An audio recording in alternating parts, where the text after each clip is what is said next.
Introducing The Mind After the Game, hosted by yours truly, Sarah Serrard. In this series, we'll dive into how minds are affected before, during, and of course, after the game of Survivor, featuring interviews with our very own Matt Bischoff, Elizabeth Olsen from David vs. Goliath, Africa's Lex Vanderberg, and many more. Tune in with Reality NSFW on January 3rd, 2022.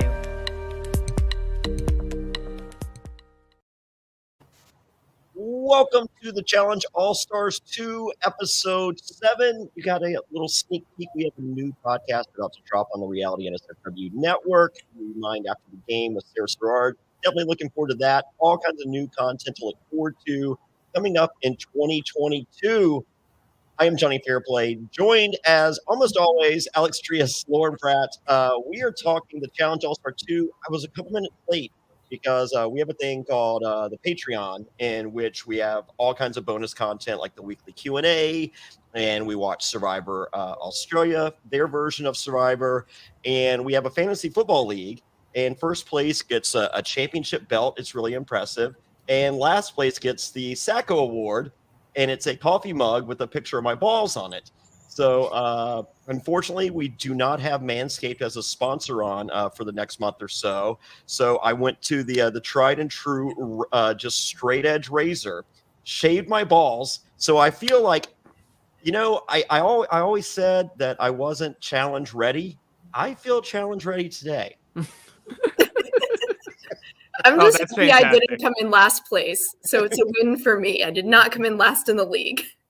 Some good looking balls, let me tell you. One pick and I got it. I was so scared I was going to have to take like multiple picks of my balls, you know, to pick the best one. And then the first, I was just like, it's a keeper. Hey, you love when that happens, right? I do. Do you know how many ball picks I've taken in my life? Not many. You do not want to slip into someone's DMs with ball picks, I don't think. I think it's frowned upon. Yeah, well, I'm saving them just in case. 2022, it's a whole new world. Oh my. Okay, so this episode, it's crazy because I have in my notes, and I don't feel like a whole lot happened on this episode, but at the same time, I felt like so much happened on this episode. Just character development wise, right. They hit a home run. And I'm just like, how can Survivor not do this with the exact same fucking amount of time? Well, and it's also just like, how can't the actual like main show challenge do this? Like, because we're getting and twice as much or 50% more. And like we've had this conversation so many times at this point, but it's like it really just shows like what a true reality star is, or it's supposed to be, is when you look at the people who made it in the early 2000s. They know what it is because it's them not trying to be a persona for the most part. It's most of them being themselves, realistic and natural drama. And like today, like it was the dynamics of Nehemiah and Brad's friendship outside the game. And that's a good story. Yes. I mean, it's a real story. I mean, you know, you have people playing for $500,000, but outside the game that there's real friendships. I mean, you know, fast forward to 2/3 of the way into the episode, you have Nehemiah's like, I have plans to go meet up with Brad after this. Right. Yeah. That's real life. Exactly. And the other thing that they're doing as well, they're letting the cast carry the season. The cast can deliver. It's the same thing. We had a great cast in Survivor. They should have let the cast carry that season. But what they do, and the difference in All Stars, is they're allowing the cast to be the focal point of every single episode. Mm-hmm. Well, I just want to add that for this show, it's the cast and Pete. Yeah, they carry the show. Yeah, thanks, Pete. Oh my God, is this Pete's best episode? I think it was a good episode. I know for a fact I did not count all the songs that were in there. I have a couple here and there, but I was more so entranced with the story of this episode, and also a little bit bitter about what happens at the end, but we'll get there. Yeah. Yeah. But how amazing is it that, I mean, I don't know how this came to be, and you know, we can have Tech Money back on, but like, did Pete reach out and it's just like, hey, is this really a song? You know, or because I feel like this is all Pete. Oh, Pete sees them sing the song. Is just like, did this song ever? Did you guys ever do anything? And it's just like, oh yeah, like we made it. It's just like, well then let's get it into the show. I don't like. We had something similar with Survivor, the Dragons. Yep. But that was, a CBS.com exclusive, and then Chris Noble. But that was Ponderosa post game, not a part of the actual episode stuff. Right. So this is in an actual. I mean, it starts the episode and finishes the episode. Oh yes, it does. Well, I mean, the episode is called "Save the Palace." Save the palace. Save the palace. And it just has a ring to it. I mean, how can you not get into it? It's great. We had a sneak peek last week for those of you that didn't catch last week's podcast. We had Tech Money on talking about the "Save the Palace" song dropping, and I just thought it was really cool for something inside the game to transform outside the game and then to come back into the show. It's just absolutely like a lot of moving parts, and I'm for it. Yeah, and so then we can get straight into it because the previously on isn't a big deal. It's probably one of the weaker ones, but it's okay. It's Tech Money behind the skull. Yeah, it's Tech Money with the skull puzzle, and it wasn't. I mean, it was Tech Money, which is always nice, but it wasn't one of those. Hey, can we do something cool real quick? Do you guys mind? I think it was one of those. We're here. Mm-hmm. So hey, they're. The episode itself is a home run. All the previously ons do not have to be. Right. But when they are, they're appreciated. So. But yeah, we start right with Save the Palace. Yes. So, and the palace is now the 3 kings, but they've also recruited Jasmine and Ayanna. So it's now 3 kings and 3 queens. Mm-hmm. Well, at least Jasmine's pretending to be one. Yeah, we'll get there. Yeah. And at this point, Pete gives us the actual song. I'm freaking out. And not everyone thinks it's the hit that we do. Oh, yeah. The people downstairs had something to say about it. Their eyes were rolling, and they were just over it from the second that it started. Oh, it was so great. And this comes into play later. It's just, the reason the rest of the house is against the King's Palace Alliance is just like, you guys are taking too much pleasure in winning. But what do you... No. Oh yeah. I had issues with some, a certain few of them. Like I will say, MJ is someone who's a showboater when he wins. Yeah. And then do you think they would have this issue if, let's say Derek beat Brad and then came back in and being Derek, loud and boisterous and everything? They would love it. They would be getting a kick out of it. But it's because it's not the people that they happen to be aligned with this season, so they have issues with it. And Janelle being on her high horse, I'm like, Janelle, what have you done this season? Yeah, and the fact that they're creative about their celebration, come on, right? Take your lumps. Shut up. Lumps. Will Ostermeyer says, "Save the palace, save the palace." There we go. Try to get that out of your head today. You cannot. I assure you. It's something that you will never be able to get out of your head for the next couple of days. But I absolutely agree. Why can people not celebrate their win? I guarantee if any one of them went in and they beat someone that they really wanted to beat and came back and won, hell yeah, they're going to celebrate. But you know how people are. They can't let somebody else do the celebration. It has to always be them as the person that is, getting all the limelight. Yeah, and I think people are looking for excuses, and I get that. Yeah. I mean, if you don't win, you're looking for an excuse to be mad as well. It's just like, oh, can you believe that? Oh, the audacity. Oh. So, I'm a sore loser too, so I get that aspect. Well, maybe it would have been better. They wouldn't have heard everything if they were on the bottom floor instead of being on the top floor. I think that's what made it a little bit more worse. Oh yeah. That the room placement is ideal for this whole thing, and I think it's just a great moment in reality television in which you have a celebration. They're creative in the way that they do it, and then the rest of the house. Hearing it and being I mean, it is like I don't feel like this was like a 2-minute thing. I feel like this was like a 15-minute thing. Oh, for sure. Oh, for sure. Like I would be going for as long as I wanted to because I'd be like, well, guess what? We won. So let us have tonight, and then we'll be good. Tomorrow morning's a new day. So I'm gracious in either victory or defeat. So I'm with this. I mean, what's the better TV? Oh yeah. Celebrating or going, oh yeah, tonight was my night, but I'm ready to compete the next day. Oh yeah, how many times have we seen that? Yuck.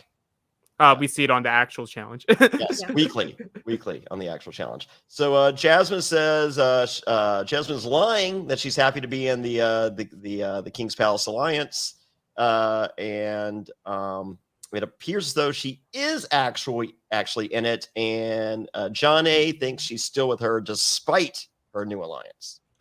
I mean, I would believe that just because they're from the same season, they've known each other the longest. That's obvious, but I don't understand Jasmine's line of thought, like, "Oh, I'm gonna pretend to be." I'm like, you can't pretend. You're literally attached to them. There's no separating, and we see it after the end of this episode. There's literally no separating at this point. So you might as well stop doing the fake and just make it genuine. Because like, if you're hearing 5 people come to you and be like, "Hey, this was our thing, but you're now a part of this through attachment, so we will give you just as much loyalty as if you were one of us from the beginning," I'd be like, "Cool, that's awesome."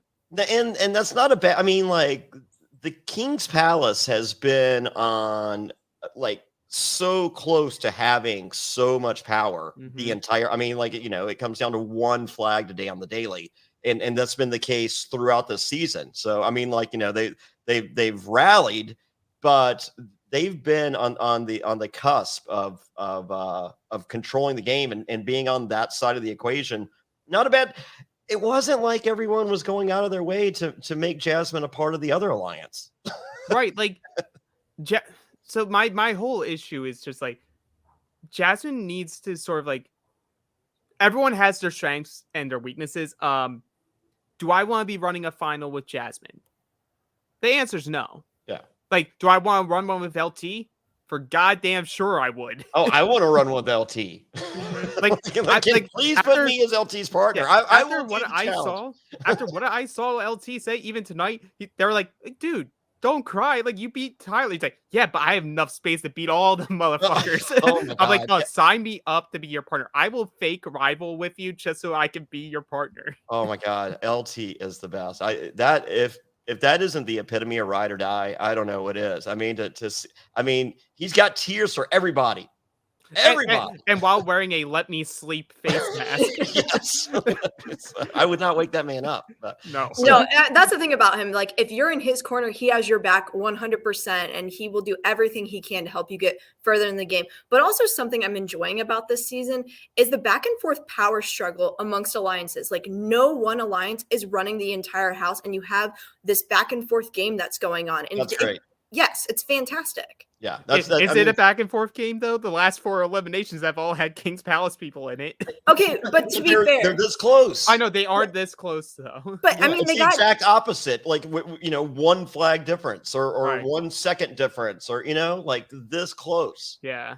And they got rid of Derek and everything. So, I mean, at least it's not just one entire alliance that's going to clean sweep the entire house and get all of them out of there and then get their people that they want to the final. I think it's going to really come down to a slim margin of who's going to get there depending on what alliance is able to take power going into these next couple episodes, because we're right at the final. Yeah, I'm ready for it. So Sam Higdon in the chat says, "Did you hear the news about 38? As long as it's not super spoilery, I'm curious, but no reason.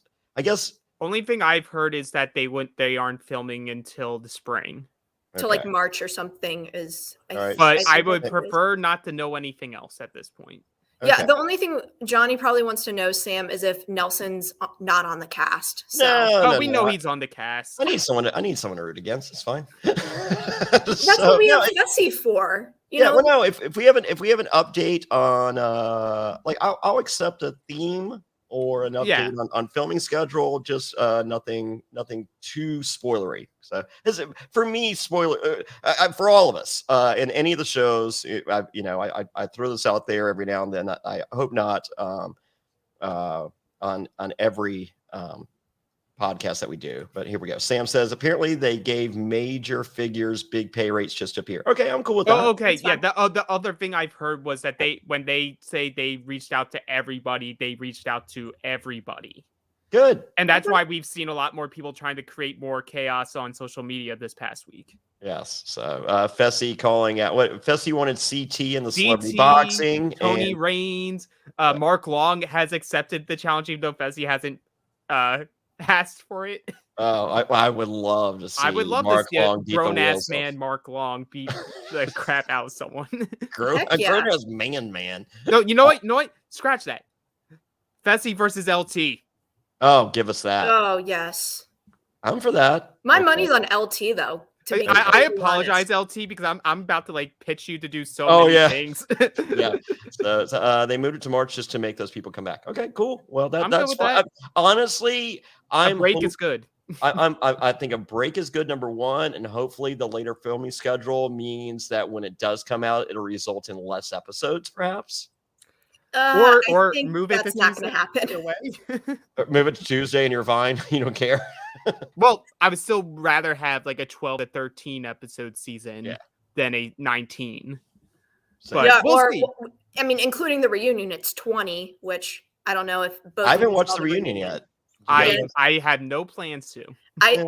It's why do we need to see it? It's just people saying the same thing that they've been saying on Twitter. I would before watch getting this there. reunion. Oh yeah, this reunion in a heartbeat. Yeah. So Brad and Janelle. Next we see Brad thinks he needs to talk to Nehemiah. Janelle says no. I agree with Brad. Like, I mean, worst case scenario, you know where you stand.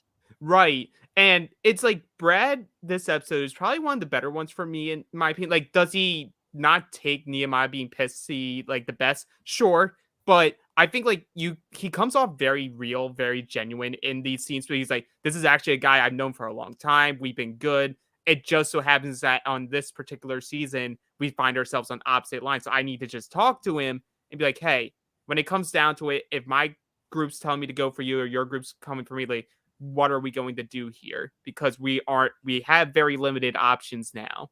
Like, I think that's fine, but it's Janelle just being scared of her and Jarrell potentially, oh my God, having to fight for their having to earn their spot. Yeah. So, but we don't see it, and so I feel like if it happened, they might have shown it, but it might not have been in the time. I mean, like they shoved so much into this 42, 45 minutes. Yeah. So, but what we saw earlier on this season from Nehemiah is instead of complacent good guy Nehemiah sitting back, we saw a proactive, not necessarily a bad guy, but a proactive Nehemiah. And I'm wondering why we didn't get a proactive.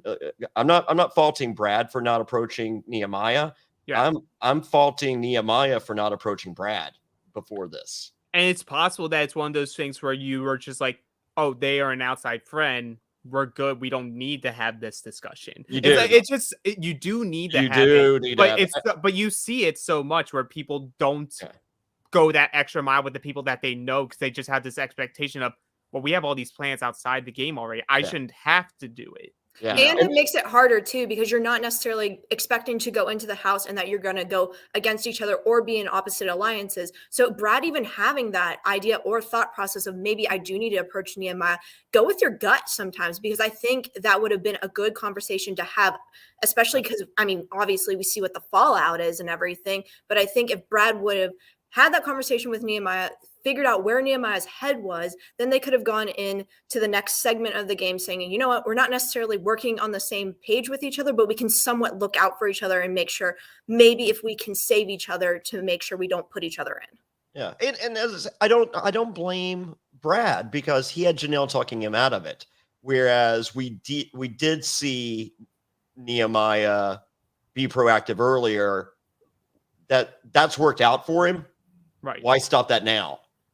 Right. I think it was just like a little bit of a blind spot for him in the sense of like, I understand I have this alliance and Brad's not in it, but I will never say Brad's name. So Brad probably would never say my name.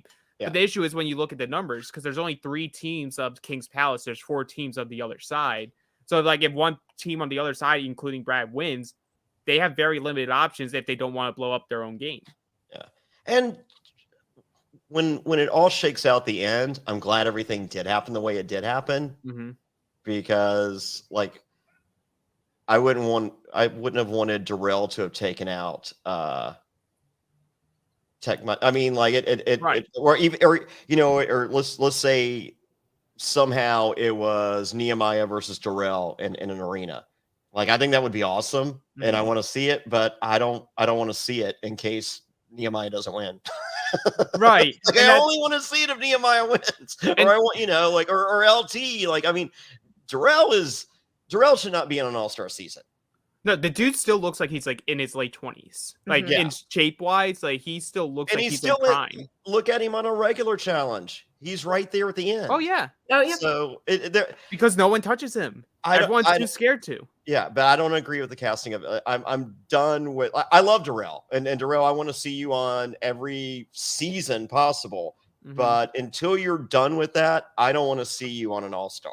I mean, it But just is he done with I feel like he is done with the main show at this point. really. I don't know. I think if they call him back, I think Darrell goes. I do too. I think it really just depends on what the situation is. I think he enjoys the schedule of an all-star season why wouldn't he? and also the people that he gets to hang out with instead of hanging out with 20 people that he doesn't know Yeah. at all or like even know what their show is that they come from. It's like, Well, I can accept it if Darrell comes out and tells us he's done with the regular challenge. but he's never said it. He hasn't said that, and if he did say it, and then they offered him a boatload of money to come back, I'm cool with that too. It's just like, it's just like, hey, I thought you were tired. It's just like, you didn't see the paycheck they offered, and it's like, okay, we good. So Yeah. I mean, respect. If they're going to give you a ton of money to be able to go back to the regular challenge seasons, 100%, you can't blame people for doing that. And I agree. He hasn't flat out said, hey, I'm done with that. I just want to do all stars. And so he's someone that I think is going to fluctuate back and forth depending on how much money they're willing to pay him to come. yeah, well, I just feel like there's a spot for someone not that great. I mean, especially if we're not seeing him be Do Darrell. anything. Yeah. So anyway, next we see Casey talking to her fiance. That'll happen again. Get ready for deja vu later this episode. And I do have to say, I love the TJ challenge mural behind. Yes. I noticed that last week during didn't catch it. Kendall's. And I was like, I freeze framed it because I was like, wait. And I'm looking for it. It's like iconic like challenge moments in there, and then you just have TJ right behind the him. middle. Did I'm you like, see? "That's-" Are you guys following TJ on Instagram? I don't believe I do. I think I have him on Twitter. I probably should be following him on Oh Instagram. my god! We need to start doing it. Is that what you're trying to tell He us? did an Insta story of him playing acoustic guitar and singing a song like 2 days ago. That's great. I'm like, I didn't know I needed this in my life, but I did. So wait, was it the acoustic version of Riding? Like we heard him come in. It was today? not Shaw Millionaire with Crazy Bone performing a riding. He was not riding dirty on his Insta story. Oh no. So yes. Yeah, it's that's right. It's daily time. Please explain what steer clear is, Alex. So you and your partner are gonna be on this badass monster truck. Oh, was it badass? Around these badass monster trucks are a bunch of badass cars and motorcycles. Fuck yeah. Yeah. So one of you will be hanging off of the boom that's 20 feet higher than the monster truck already, and the other Sure. person's gonna navigate you, and you try to take the flags off of the cars and the motorcycles within the allotted time and put it in your bag. Whoever collects the most flags wins. Whoever collects the least obviously loses, goes straight into the arena. Yes. Badass. Badass. Is TJ the coolest motherfucker on the planet? Like, he this particular challenge, I could almost guarantee he asked production, like, hey, let me test run this myself. Yes, in some way. Like or maybe every way. Yeah. He's like, don't even harness me. I'm just gonna hang there. Yeah, I don't need the harness. For the record, everybody, I got 22. So go ahead, do what you can, but I got 22 flags. Just a heads up. And TJ not only was hanging from the boom, he was actually moving the boom with his body. Yeah, he's just that good. Yeah, He's badass. He is badass. So we have his Nehemiah first, Nehemiah and Melinda first. Melinda, yep. Yeah, they kill it. Oh, yeah. absolutely crush it. They get 20 flags. These two challenges so far where they've had to work as pairs, they are definitely one of the stronger pairs in the daily portions. Like we'll see what happens if they ever actually have to compete in elimination, but daily wise, which is a good indication for the like checkpoints for a final, they they have very good chemistry. And good communication skills. And that's going to be so important if you run the final with your partner. If you can't communicate well, you're going to struggle so hard. And that's why I do think that they're one of the top pairings for sure in the game. Who doesn't want them to win? A lot of Twitter, apparently. But really? A lot of Twitter's they hate the fact that the King's Palace is talked about all the time. They don't like Nehemiah. They think he's too big brothery now. It's honestly shocking when I see what people write on there. I love this entire cast. Like, I love both sides. I love the King's Palace. I love Melinda. I love seeing Melinda back and being like her own person, and her storyline isn't her boyfriend from Real World Austin. It's like, these are fantastic characters. I'm entertained every minute of these episodes with them. I mean, I feel like Nehemiah blossomed into like challenge elite. He looks like he's having fun. Like, it's not him just being like, oh, I wear my heart on my sleeve. He's like, you see him. He's like, if we win, all of them should be afraid. But if we lose, they're all my friends, so it's okay. Yeah, I mean, this dude, like, this is, if I could make a challenger, I would make a Nehemiah. I love this. Like, I liked him before. I mean, as I said, he's my friend, and you know, outside the game, you know, like I think outside the game, I got more glimpses of this guy. We're seeing the guy that I think has been awesome for 10 years. And he's evolved into a player. I mean, just a gamer. Right. And what do people expect him to do? He came to win this season. He's there to play. And why are you hating on someone like that? Everyone else that comes to win, people are like, oh my gosh, love them. They're like there for their family. They're there to do all these great things. Why can't Nehemiah be that person? Because people don't want to be happy. And more importantly, they don't want other people to be happy. Haters gonna hate. Yeah, man, that sucks. I mean, like, I know he's the bad guy, but I kind of felt he was like he would be a bad guy that people liked. But is he the bad guy? Like, when you look, like, if you take a step back and you watch the editing and how they show it, in my mind, I see them trying to show the King's Palace as these are the underdogs you're supposed to be rallying behind. That's what it's MJ, Darrell, and Brad. They're not the bad guys, but like they're the opposition. They're the antagonists for the King's Palace to get to where they want to go. But Nehemiah is playing. He's not playing the good guy strategy. He's playing the villain. He's an anti-hero. Yeah, which is, I mean, honestly, the best heroes. 2021 isn't a great time for anti-hero. Now of all, I mean, maybe 2022 is gonna be a better time for anti-hero, but I love it. I mean, wow, just but yeah, they kill it. I'm the king of a bad read, though, so don't get me. Well, and if nothing else, Nehemiah knows nothing but love from us on this podcast, so there you go. And if he makes a mistake, I'm going to call him out. I called it out earlier. I feel like proactive Nehemiah that we saw at the beginning of the season. Don't stop doing what's working. Absolutely. And while we see them crush it, and they obviously did this editing wise, I don't believe this is the actual order they went in. They did show us the other of King's Palace happened after, and they did not compete at the same level. Yeah. So I'm like a bird. Tech money. He's used to swinging that pole, as we discussed. Not this one. Clearly, it wasn't working out too well. This is the one pairing where I go, they could have flip-flopped each other. They should have flipped. I don't. Yeah. Yes, because Ayanna could have swung that thing. Tech had the arm reach to grab the flags. I just think they completely messed up the strategy there. This is the one pairing and the only pairing I think should have. I'm going to say no shade to Ayanna, but I don't think they are successful in either situation. Well, I think they're first or one of the first, and I think if they had been one of the later or one of the last, they are switching the placement. I think Ayanna's on the boom and Tech's hanging, but I think they were either the first team or one of the first team, and they're just like, oh, I mean, we're obviously doing this. Whereas I think if they had time to assess, I think they make a different decision. I love how Tech can't even like show his disdain, like hide the disdain that he had for how Ayanna did in the challenge in his confessional. He's like, Ayanna, just, you know what? Fuck it. Don't worry about it. Cue to her screaming to "I'm Like a Bird." Yes, "I'm Like a Bird" by Nelly Furtado. Thank you, Pete. And if anyone is wondering how I would perform during any daily, to be honest with you, I am Ayana in this particular daily. That's me.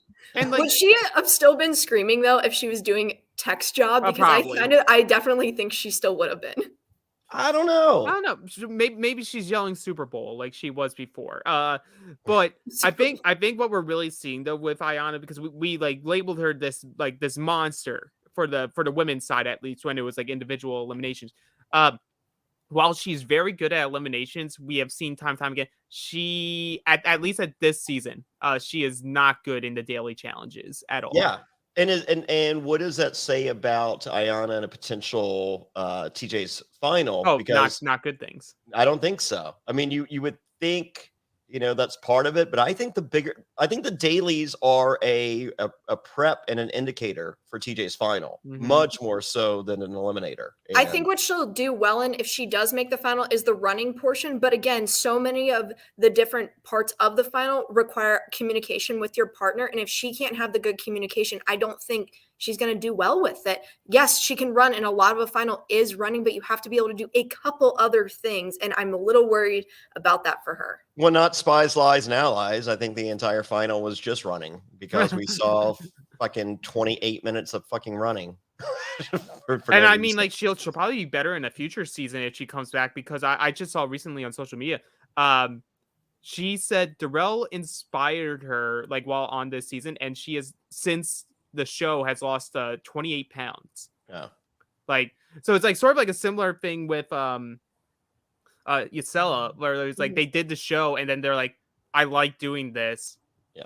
Let me improve myself even more so that when I come back, I can just crush it.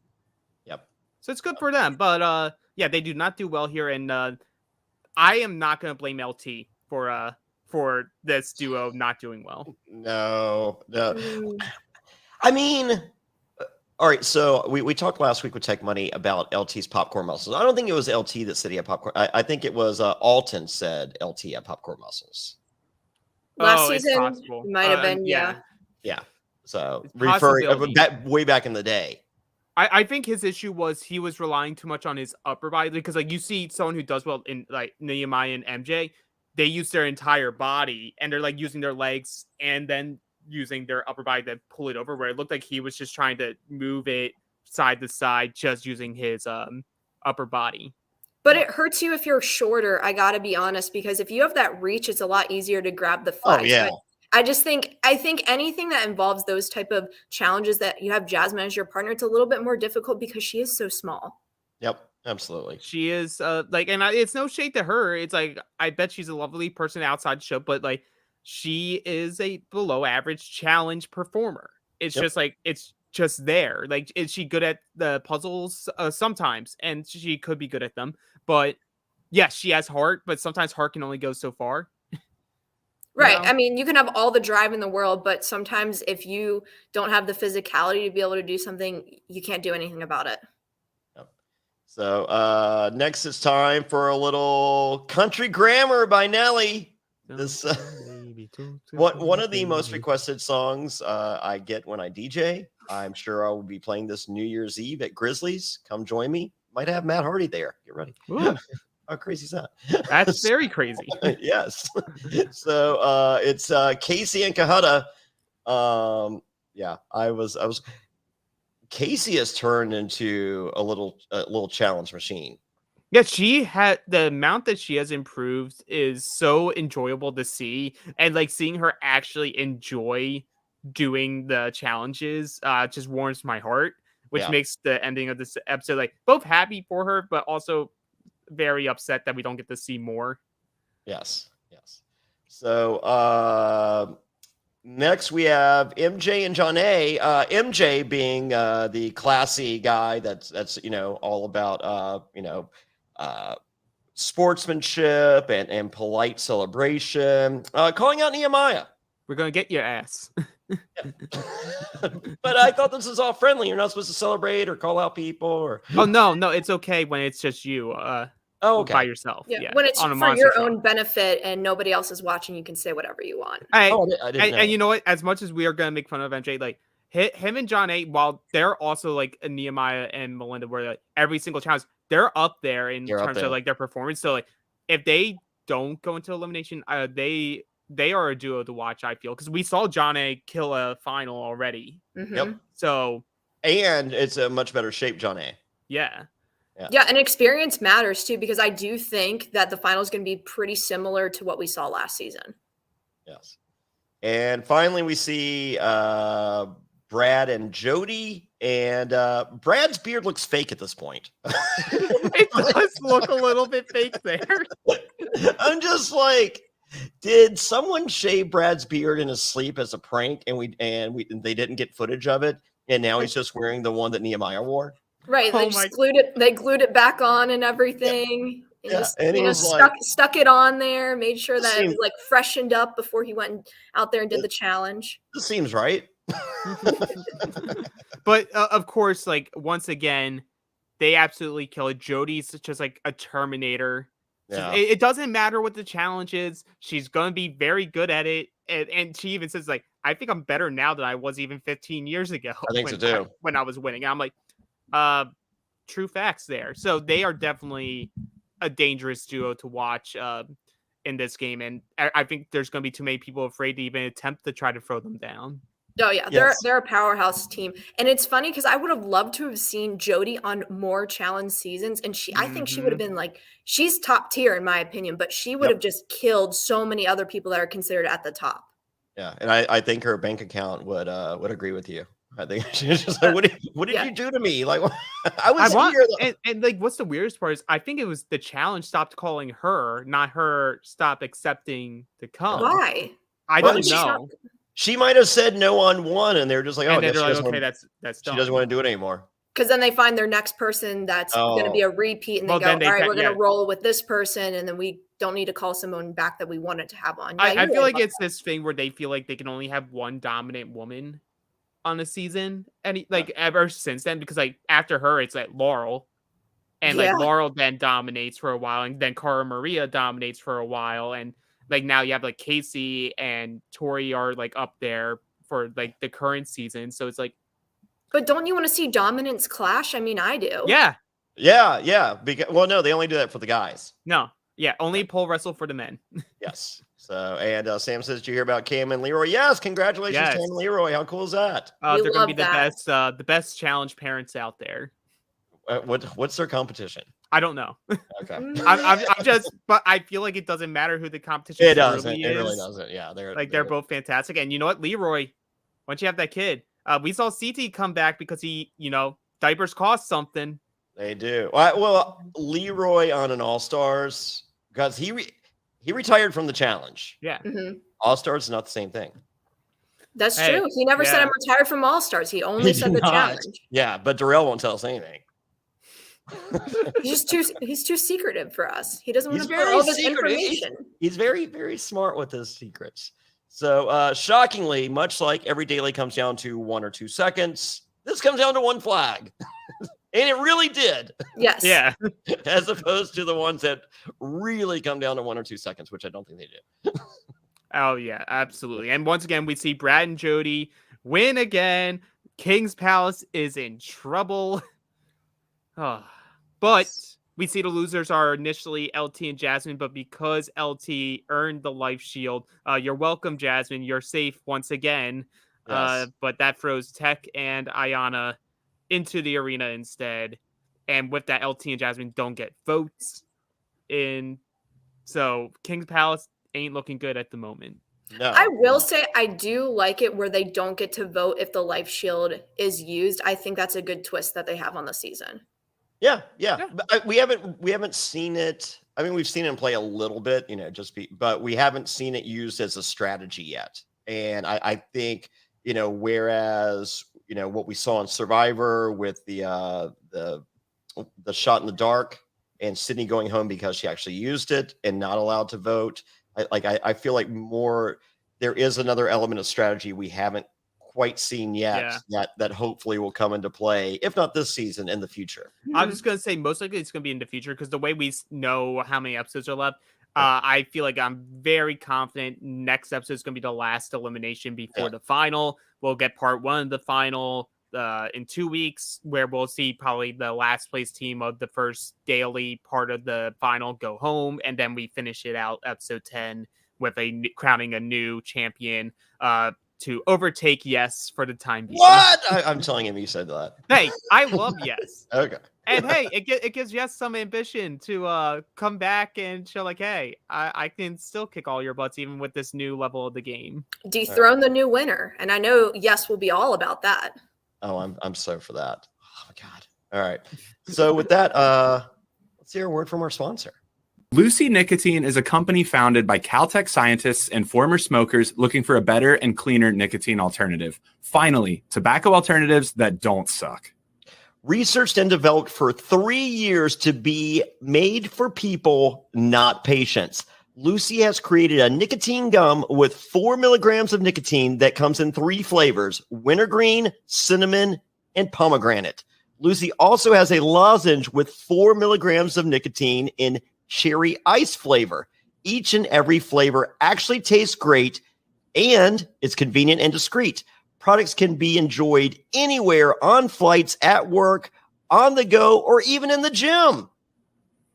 I am so happy that Lucy is sponsoring us. Ever since they came on board, I have gotten no less than 5 of my friends transitioned over to Lucy and put their cigarettes down.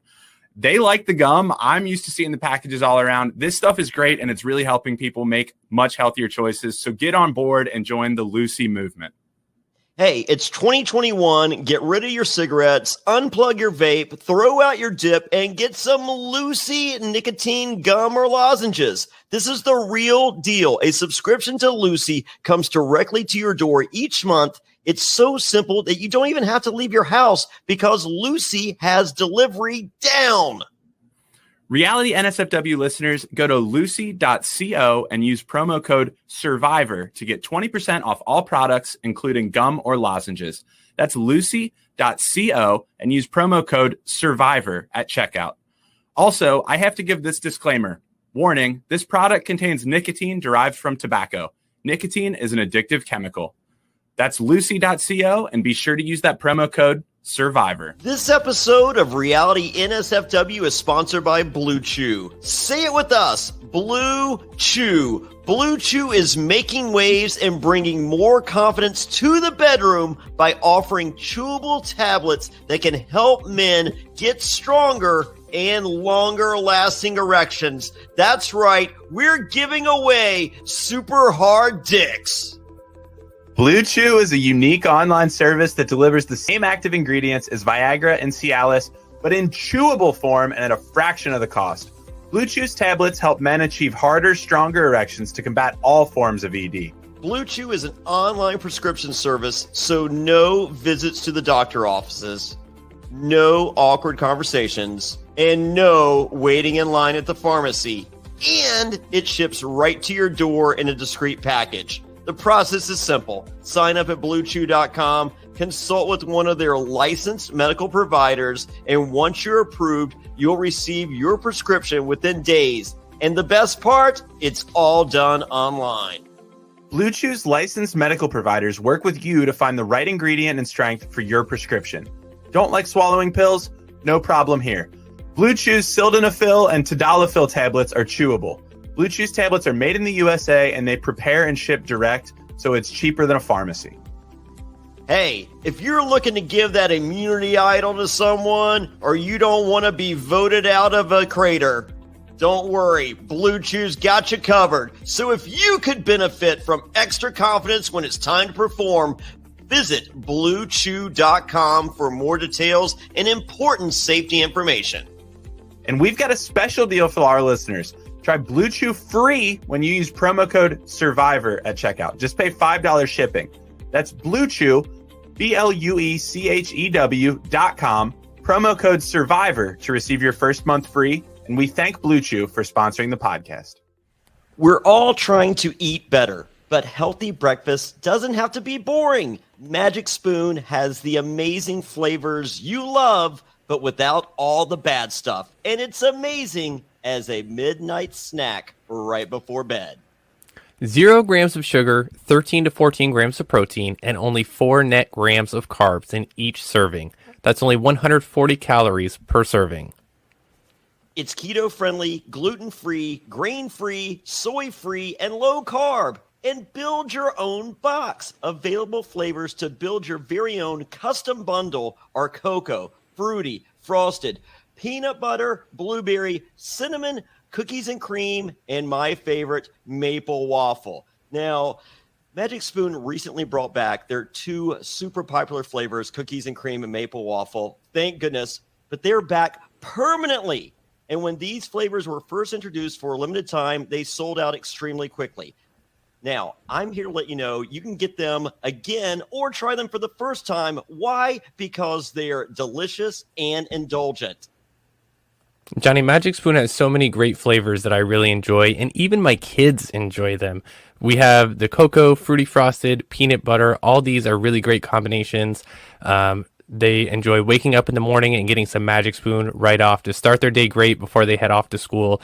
I think everybody listening should give Magic Spoon a try, or if you've tried them already, it's time to reorder. Let's get you some more Magic Spoon and get your day started right. Hey, when I finish a podcast late at night, the first thing I'm thinking is not sleep. It's let me grab a delicious bowl of Magic Spoon before I go to bed. So go to magicspoon.com/survivor to grab a custom bundle of cereal and try it today. And be sure to use our promo code survivor at checkout to save $5 off your order. And Magic Spoon is so confident in their product, it's backed with a 100% happiness guarantee. So if you don't like it for any reason, they'll refund your money, no questions asked. Remember to get your next delicious bowl of guilt-free cereal at magicspoon.com/survivor and use the code SURVIVOR to save $5 off. Thank you, Magic Spoon, for sponsoring this podcast.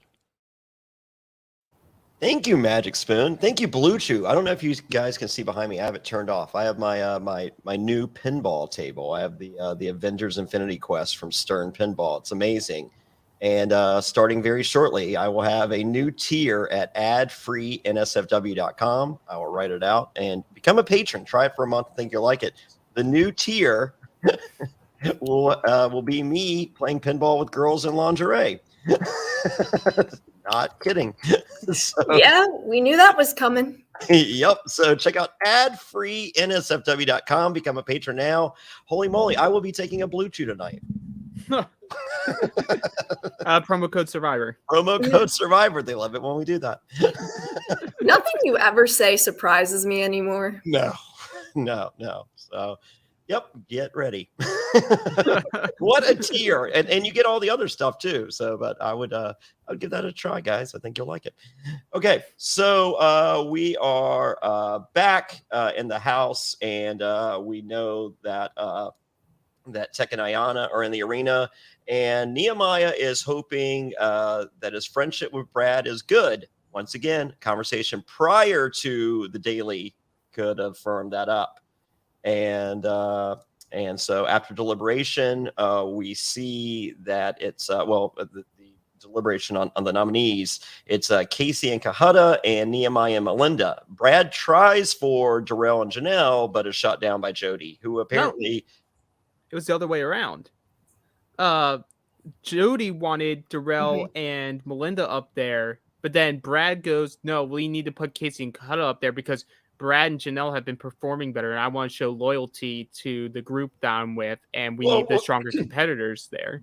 No, Brad says Darrell and Janelle first, and then Jody counters, and then Brad counters again with the loyalty thing. Okay, I missed that the first time for then. So, but regardless, it's Casey and Kahutta, which is kind of crappy to Casey and Kahutta, who have proved their allegiance, have already been in, and have already. I mean, come on, guys, let's put everybody in there. It doesn't really matter. Well, I guess it does matter because it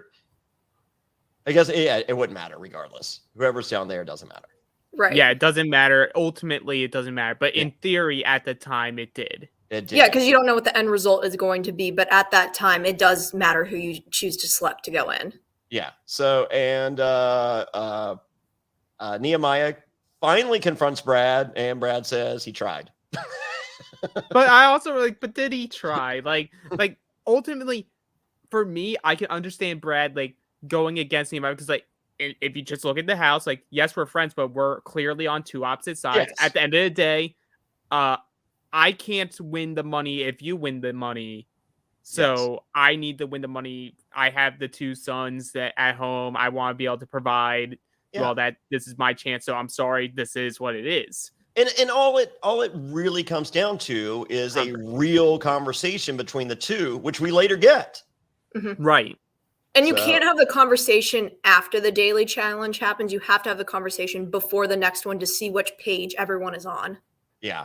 So, I get it. Kahada was in the shower when the nominees are named. I was in the shower. Yeah, it's just like that is so Kahada. It's amazing. It was. He's in, but he's worried. Casey, on the other hand, is pissed. This is her third time being nominated. Yeah, and she says what a lot of the audience is thinking. Why do we have to keep getting nommed? And for whatever reason, Darrell and Janelle are basically the winners every single round because they can't afford to even be put up there. Like MJ and Jonny took their lumps, they sat up there. Kohada and Casey now had to sit up there, but like for some reason, Darrell and Janelle don't have to sit up there. Mainly Darrell. I feel like Janelle would be sitting up there if Darrell wasn't her partner. Yeah. And if you're all in an alliance together, you should trust the people that they're going to save you and not put you in there. So like take your seat and take the risk that everyone else had to already do. Yeah. No, Casey being pissed is, I would be just as pissed, if not more, but it could be hormonal. So I feel that I'm just as hormonal, whether I'm pregnant or not. I would like to believe she still would be equally pissed off in this moment. But you know what's also great? I love Melinda calling out people on their bullshit. Yep. Yeah. So Janelle tells Melinda that she doesn't like the partying after Arena wins, and Melinda sets her straight. She's like, so you want us to go home because we're happy that we won and we're celebrating with our friends, which is what you would want to do if you won an elimination. Yeah. Like, makes sense. Totally makes sense. Yeah. And she's just like, cut the bullshit. Like, that's a horrible reason. Just say that you don't want to go against us and that's why you want us out. Yes. And Janelle's counter argument is none. Yeah. Her counter argument is she leaves and then Melinda goes and tells the rest of the King's Palace why that they're now being targeted. Yes. This is the most we've seen from Janelle this entire season, and it wasn't good. It wasn't a good look. And you know what we learned? Nehemiah glued a beard to his face. He did. Dude, I glued a beard to my face to support Pratt. Nehemiah, I got your back. Hey, if I glued a beard to my face to support somebody and then they did that to me afterwards, guess what? I ain't gluing a beard to my face again, even though someone shaved Brad's beard and that's a fake beard attached to his face right now. Honestly, if this was an old school challenge, what would have happened is when Brad fell asleep, they would have put the glue back onto the fake beard and put it on his actual beard so that he would have had the you can't do that in 2021. That would the pranks in the olden days, they were legit. Yeah, I don't think you're allowed to prank anymore. There's lots of things you can't do anymore. Well, apparently it's okay to walk in on people while they're showering, as we know from last season. Yikes. Well, no one walked in on Kahada while you were showering to let him know he was nominated. I know. That's so. You know what? If this person who I will remain nameless was on the season, she would have done it. She would have walked in. Hey, Kahada, just a heads up. You were nominated. Ooh, look at your peen. She's a peen looker. Oh, my God. And hopefully they manscaped. So not currently as possible. Don't worry, they'll be back. So all right. More time. Well, we'll go to the restaurant. Oh, the restaurant. They weren't clubbing. It was a chill, supposed to be a chill environment, but people got rowdy. Well, no, they at first they weren't allowed to be loud. They couldn't offend anyone by being loud and happy spending time with each other. Oh, they have to whisper. You're right. I'm sorry, I forgot. But, that must have been such just the entire night must have been such an awkward position where you clearly see both sides clearly just spending time with their own side. Like no one's like going around having shots or anything like season one. It was just like very clearly like Yeah, We both- battle lines drawn, Yeah. and polite whispers, normal talk, and then every now and then saying something, because Nehemiah was great here, because you'd see it, Nehemiah like say something purposely loud and then shoot the look over to Brad's table and then just look back at his table. Mhm. He's just like, did he see it? Did he see it? He heard it, didn't he? Did he see? Okay, is he looking? Okay, we're good. But it's also here where we learn LT's bothered. He's bothered that people are going in twice before certain other people, Darrell, hasn't been in there once. And he's like, if you want to go and take me out, you put your damn ass in the sand and come take me out. Yes. God. And this I is want to all see that elimination so bad. If we don't get it this season, for the future season, please. yes. And this is all scored to Where Do You Go by No Mercy. Mm-hmm. Yeah. So they're not all winners. So and we just have the continuance of Nehemiah chirping, and Nehemiah, in case you're wondering, I'm all for you chirping. Keep chirping.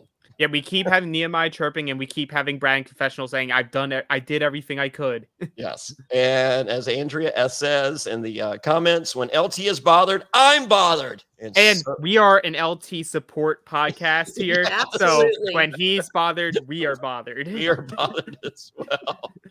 So now it's time for morning coffee with Brad Nehemiah. Brad apologizes. Nehemiah's cool with that. But once again, this conversation should have taken place right after that Brad Janelle conversation. So, and I blame Nehemiah. I do put the blame there. I think Brad got talked out of it. I think there is a world where he could get talked out of it, but I also feel more likely, even if they had the conversation, then you don't have the chirping when he does not. No, I think Nehemiah would understand. They're all at the restaurant together, right? So they're pushing the two tables together. Well, maybe some of them are. Yeah, I think a few may have still wanted to sit by themselves and side-eye the rest of them. Okay, well, I mean, we can talk about MJ for the rest of the episode if you want, but I'm more talking Janelle at this point. Okay, well, maybe MJ and Janelle. Yeah, MJ and Janelle should have been the team. I thought we avoided all MJ talk. I thought that. I know. Real. I honestly need to reach out to him because I really want to talk about what happened 15 years ago. You say that every podcast, and I don't even know if he's on social media. Well, you have other people's numbers that I'm sure have his number. I'm not doing all that. See, that's a lot of work. So we just know it's never going to happen. Well, you know what? MJ should just watch the podcast and then reach out. Oh yeah, how MJ watches the podcast. MJ, if you're watching, I'm at Jonny Fairplay on every motherfucking thing there is. So, there you go. Except for PlayStation, because someone got Fairplay, so Fairplay hates you, and I don't hate everyone. I just hate that person that took my name. That's fair. Yes. But we do go into what would be a commercial on TV with the cliffhanger of Casey walks into the bathroom with a pregnancy test. Yes. Because apparently she peed on it. Spoiler. Yeah, she did pee on several. Several sticks. But goes back to she is now, I want to say she's either the 6th or 7th person in the past few years that have come onto the season unknowingly pregnant.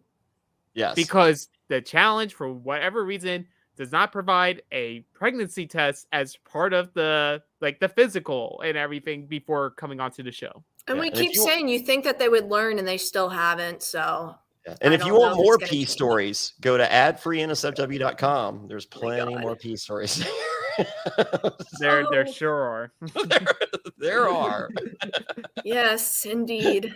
Yes, and now in front of the beautiful TJ Challenge mural, we have Casey calling her fiance again, and I literally cried. So I mean, I've known Casey forever, and just to see a real moment like this, so cool. Scored, thanks Pete, by Richard Marks. I'll be right here waiting for you. Mm-hmm. Oh my God. Run, Pete. It was great. That whole scene was great. But it's also, I just feel bad for Casey because this should be a very happy moment for her. But at the same time, all she's caring about is, I don't want to ruin Kahuta's chances of playing in this game. Yep. I can't say shit. I can't be excited about it. I can't reveal it to anyone because I don't want us to be thrown down there because of it or hurt his chances to go further. Yeah. Right, and that just shows. But then we find out it didn't matter. It didn't Yeah, matter. Those production's exactly. watching. It She didn't might not be matter. talking, but production's watching. Well, what I actually find interesting is had they gone down in there actually, and then she did have to in turn leave, we would have seen exactly what happened the previous week happen, I'm assuming. I don't know because she didn't take the test. At least to our knowledge, she didn't take the test and was knowingly pregnant until this round. That's true. We don't know the time frame of when things happen, but I'm just saying I think if that they was an would have had option. I think they would have unknowingly had a pregnant woman in an elimination. Oh, holy moly! Yeah, that would not have been great. No, and It's not the first time either. Mm-mm. Wow. Okay. Well, hey, we're I don't. My opinion's known. I don't think it's going to happen again. I think it's going to happen next season. All right. Well. I have no faith in them at the moment. Okay. Well, I'm guessing that it's not going to happen again. And I say make it fair. Test the guys too. Yeah. We'll test them for something. Yeah. Test them for Blue Chew. Test them for Blue Chew. Promo code Survivor. Yeah, because that's I love going to it when show up. they do that. Yes, I love it. I love it when they test them for Blue Chew. All right. Next is time for the actual voting deliberation, and man, I don't understand. I hear the complaints on Big Brother. I hear the complaints on Survivor. I don't understand them because if I were a person of color and I would have a rare opportunity like this on a show that is cast by a majority white participants every season, and having an opportunity for the first time, or even I don't care how many times, to have that opportunity to do something different, I applaud that. If I'm that person, I'm doing that. I am. I mean, I'm sorry. I mean, like, am I going to backstab you? Probably, but there will be a point that I will embrace that and do that, because how could you not? I mean, right. We're on, how many seasons have there been of the challenge? 30 some plus. Like, we're closing in on 40 seasons of a show that has never had an opportunity to have a minority alliance this far into the game. Yeah, like I will say, like, as not as a counterpoint to what you're saying, but I would say the challenge historically has been a lot better than other shows when it comes to being a more diverse cast. But I think it's also just like you have that in common, and that's okay to have that in common. And also, it just so happens that they all went through season 1 together and like, you know what, we like each other's company. Let's work together. And it's not like it's only the Black Alliance, because like they have Melinda in it. Like, they're like, we're good with you, Melinda. You can be part of King's Palace. Like, it's not like it's just an us versus them type of thing. It's more of I'm embracing what a majority of us are, and it's a symbol, it's a name that's supposed to be uplifting to us as certain individuals. Yeah, and I mean, Nehemiah just says, the King's Palace is bigger than an alliance, and once again, I'm crying because I'm just like, how cool is that? I thought this was a moment. I mean, it was a good moment. I loved it. So, and putting the label of king, is much more than just, a shitty Big Brother Alliance nickname. And I love when people have their moment to be able to speak their piece and say what exactly is on their mind, because sometimes people don't have that opportunity or that chance. And I do also want to say, while it was also a touch for me, I do want to also believe that it was a very strategic move, because he saw 3 of the 4 voters were Jonny, Darrell, and Janelle, all people of color, and be like, you really want to vote for me after I just made this speech? Just play it how you want, but I mean, I did a pretty awesome speech, and the other people nominated didn't say anything. But like, for a couple of the people who vote, like, I give them props. Like, John Ace is like if I was doing like my old version of myself and I was playing with my heart instead of my head, which I think Nehemiah can appreciate because he made a similar choice this season. John Ace like, I have to do what's best for my game. I need to vote for you guys. MJ obviously is going to just do that because he's against them and wants their ass in elimination. A lot of ass talk. I know. Badass. Janelle, I don't know. There's just something about Janelle that puts me off. Like, because the way that she describes it, like, oh, I love what you said, but that just proved to me, even though like she didn't need to do this whole tirade. This just proved to me if I'm up there against one of your alliance, you'll vote for me every time. Yeah. I'm like, okay, that like, but like, don't talk about what you loved about it. Then just say like, I know that you wouldn't keep me in the game. Vote for me. Like, less is more, Janelle. yeah, and well, you know, and that's my point. We she doesn't don't get know a much lot to about begin with. Janelle.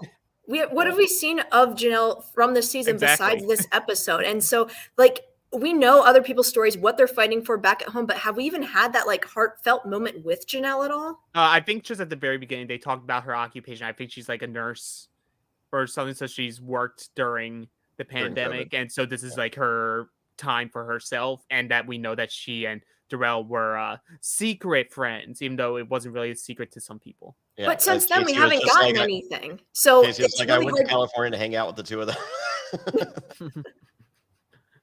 Well, it's because she's attached to Darrell, and Darrell's essentially sort of like a modern CT, where it's like you're not going to get a lot because he keeps his head down, does what he needs to do, and people want to work with him or are too afraid to put him down in elimination. So, like when you're attached to that, you're not going to get a ton, unless you're an explosive personality.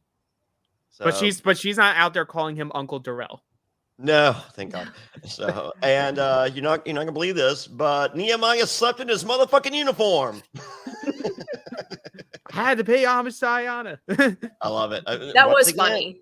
I wasn't expecting it, and that's why it was funny. Yes, it's showing showing solidarity in the alliance. Yep, and I also think it's more so.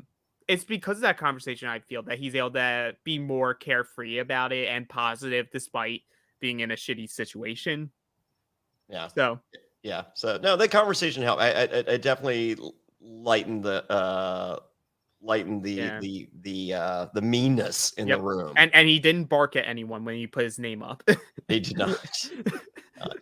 So now it's time for Nehemiah and Tech Money to pack their bags because one of them's going home, and LT can't take this shit. It hurts his fucking heart, or his fucking heart is hurting. We finally see the teddy bear LT that so many people talk about. They're like, he's this very stonewall guy, but he's actually this like such kind-hearted soul. And like when he sees people he likes hurt, he hurts. And he has Human of the Year. Human of the Year. Yeah, he just wears his emotions right on his sleeve. And I appreciate that so much about LT because he is there for his people. Anyone that is in LT's corner, he's got your back 100%. He does. And I've never met LT, and I know like over a third of this cast, and my favorite person on this cast is LT. It's amazing because like when we think back through season 1, when we were doing like the assessments and we were going through the season, we were like, LT, you know what? He did his thing in season 1. We're good now. I think we had his highlight. He's gone. And I'm so glad we were so wrong about that. We misguessed that one. None of us predicted him to return. Usually it's your co-host who has the bad reads, but it's the one of the rare times where we have the bad read. Yeah, we just 100% LT. We apologize for season 1 coverage. I mean, we definitely gave him props for using Ace like a plunger. We did. We did. And he kicked ass on the mini final challenge. So we gave him props, but we just didn't think like there was more to the tank. And this season we've gotten more LT, and I'm so thankful for it. Yeah, like now I don't want an all-star without LT. Yeah, let him be a mainstay. Yeah, give him the Anissa role. Oh, please. Please. He's likable. We're begging. Yes. Literally begging and pleading. What do you think an LT podcast would sound like? I think it would definitely be NSFW. I'm not sure, but I would like the LT after he wins an elimination on the podcast. That is the LT that I need. Oh my God. So I'll reach out to LT. We'll see. Okay. So it's time for the elimination. We're down in the arena, and TJ, the shifty guy that he is, there's no elimination, followed by Tech Money saying, "Motherfucker." Okay, but pause real quick. What did you guys think about some of these people's walkouts, though? Oh, they I mean, like, I was just like, you know Nehemiah will probably beat Tech Money, but Tech Money had the eye of the tiger. Yeah. Nehemiah had the eye of the tiger. Melinda. Hey, Mhm. Melinda, you know what? Corey from this past season fell in love with Melinda because she touched sand. She touched sand. She touched sand. Yep. It came out. And she had that roar going. It was Yeah. feisty.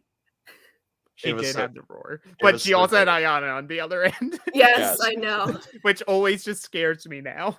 Yes, and Ayana always has the eye of the tiger because it's an eliminator, and that's what Ayana does. Yeah, and then she always comes out running. Yes. Great form, though. Have to admit, Oh, amazing always great form. form.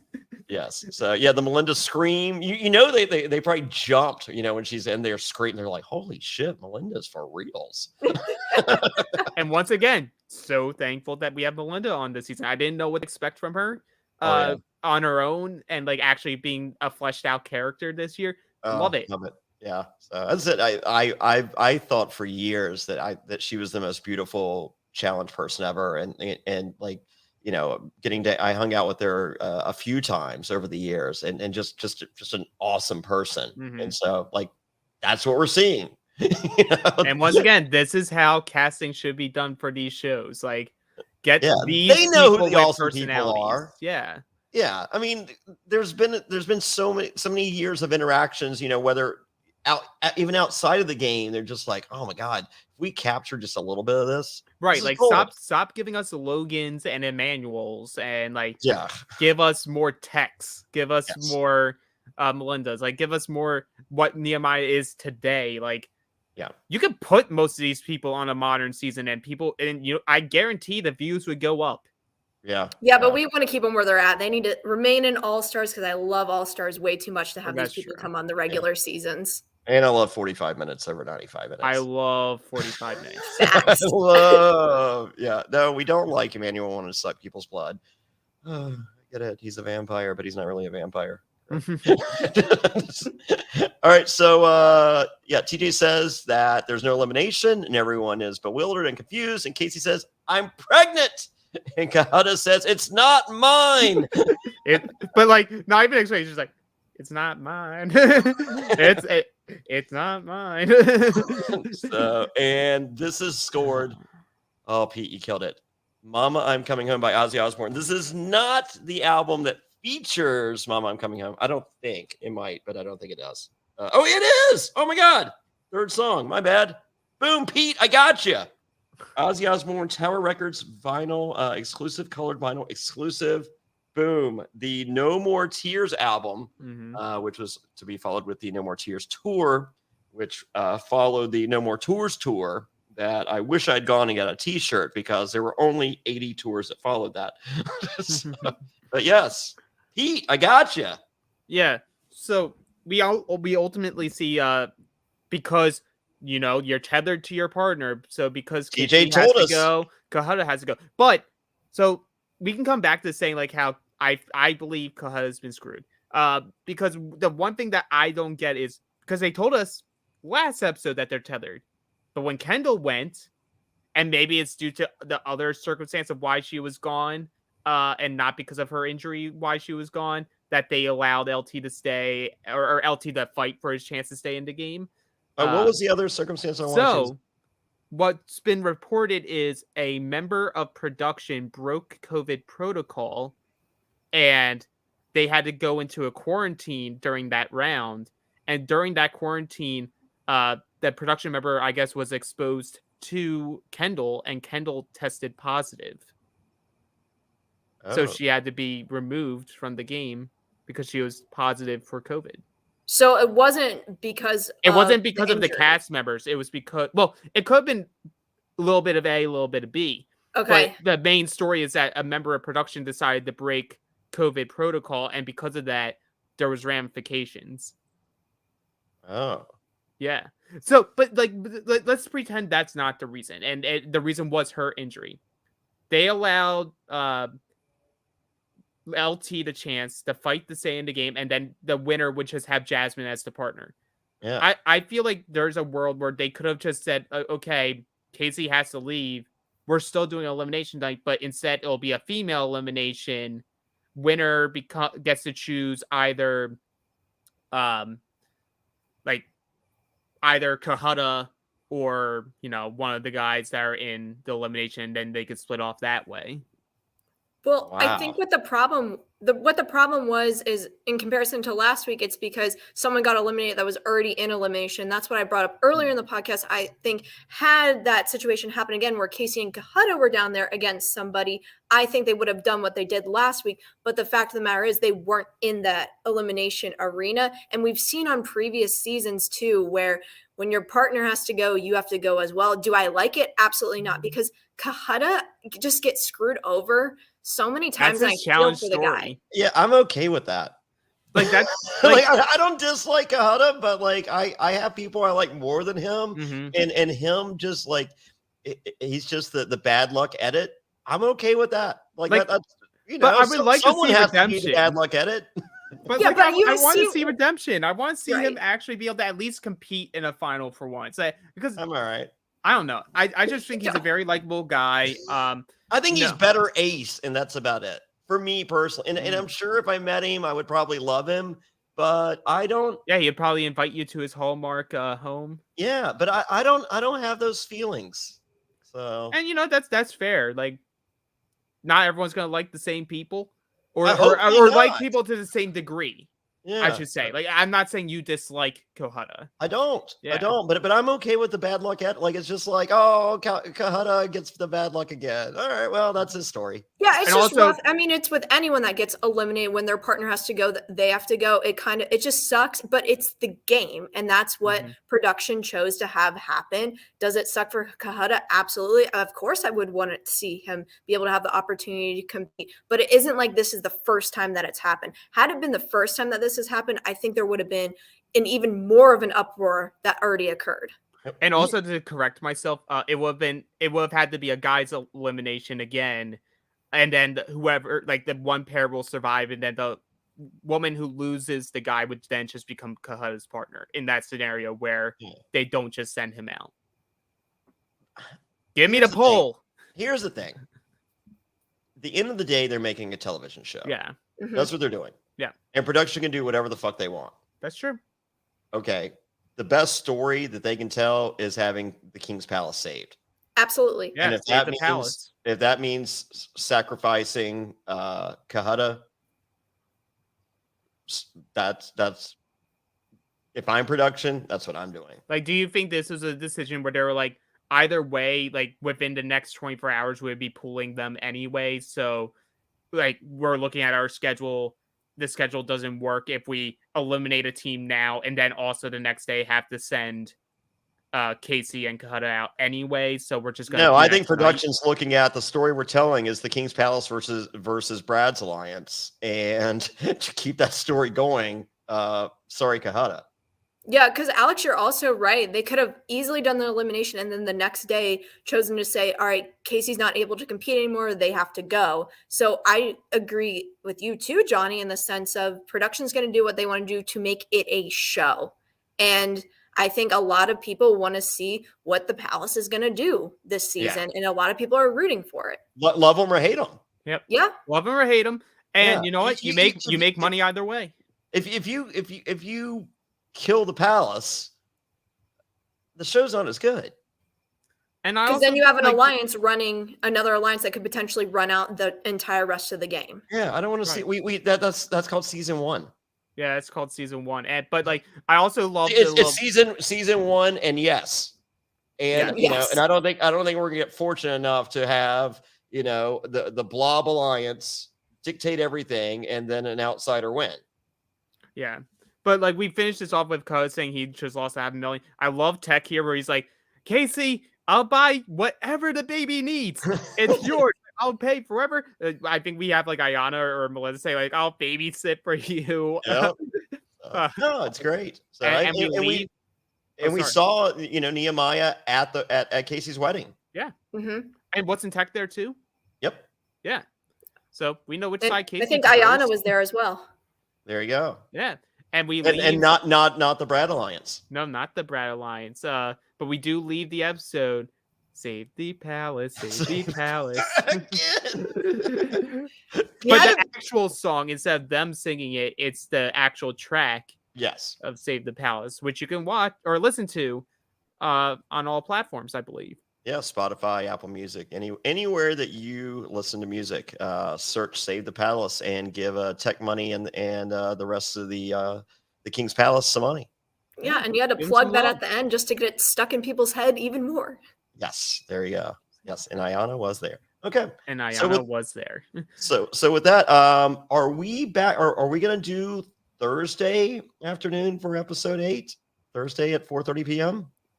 Yeah, we What, can do. what day of the week is that? Or, I mean, what? Hold on, let me. Thursday is the 30th. 30th. 30th. Yeah. That's super easy. Yeah, let's do Thursday. Yep, Yeah, let's so do it. we'll be back on Thursday 4:30 instead of Monday.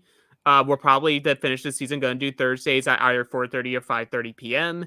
To round out this coverage of All Stars 2, which again, killer season, still having a blast covering.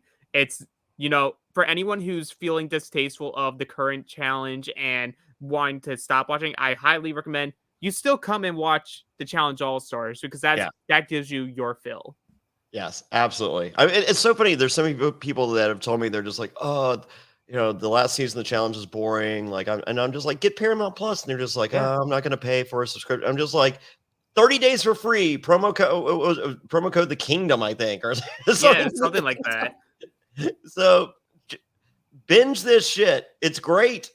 And then binge Australian Survivor while you're at it. Yeah, binge Australian No, Survivor. not just binge it. You know what? You can just hold on to that subscription, and on a weekly basis, Jonny and Matt will be covering the Australian Survivor season 4, 2019. Yes. And that's the first season currently that's on Paramount Plus, even though they'll be adding all 6 seasons to the platform in the middle of January. I think it's like January 17th. Yeah. So become a patron at adfree.nsfw.com. Try it for a month. If you don't like it, I'll send your money back. No one's being held hostage. You get added to the secret Facebook group. It is awesome. We did the weekly Q&A.